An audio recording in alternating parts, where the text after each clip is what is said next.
नमस्कार दोस्तों, हम क्लास 10th की पहला चैप्टर वास्तविक संख्या पढ़ रहे थे और वास्तविक संख्या में एक्सरसाइज 1.1 का क्वेश्चन नंबर चौथा देखते हैं। क्वेश्चन नंबर चौथा कहता है कि 306 और 657 का एचसीएफ ऑलरेडी 9 दिया है। पहले से मासा उन्होंने 9 दिया है। बोलते हैं लासा निकालिए, you have to find the value of LCM. तो दोस्तों एलसीएम क्या होता है आप जानते हैं कि जो एचसीएफ होता है, वो तो लिख ही लेते हैं और जो बचा बचाया मटेरियल होता है वो भी लिख लेते हैं, तो उसको एलसीएम कहते हैं। आप जानते हैं तो क्या है कि इसमें और इसमें 306 और 657 में 9 क्या है, कॉमन है। तो आप 9 से 9 बोले तो 9 से डिवाइड कर लीजिए। देखिए जब 9 से काटेंगे भाई साहब तो 9 तिया कितना होता है 27, कितने बचे 3, तो 9 चौके कितना होता है 36, 34 बार कटेगा।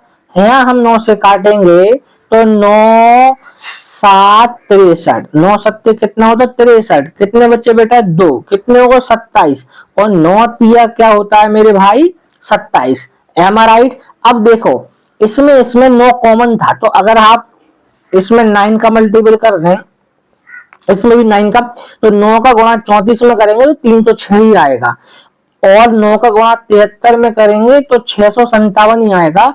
इन दोनों में 9 कॉमन था। 9 कॉमन का मतलब ये था क्योंकि इसका एचसीएफ कितना है 9, और एचसीएफ क्या होता है, जिसकी क्या होती है बेटा शकल कैसी होती है सेम।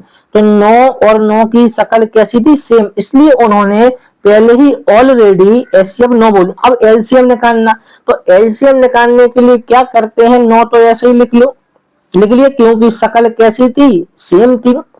क्या बचा 34 और यहाँ क्या बचा आपका 73। Am are right. अब आपको 9 मल्टीपल बाई 34 मल्टीपल बाई 73 करना है, तो आप मल्टीपल खुद कर सकते हो। आपका आंसर आएगा 22338। Am are right. आप खुद ही मल्टीपल कर सकते हो and you will get answer 22338। 22,338 answer आ जाएगा। ये क्या होगा आपका बेटा एलसीएम। आ गई बात समझ में। एचसीएफ कितना था बेटा, एचसीएफ कितना था 9 था। इन दोनों का एचसीएफ ऑलरेडी दिया था 9 दिया, तो मैंने 9 का भाग लगा दिया दोनों में, तो हमें बचा बचाया मटेरियल मिल गया था कितना 34 और 73। Am I right. Thank you very much.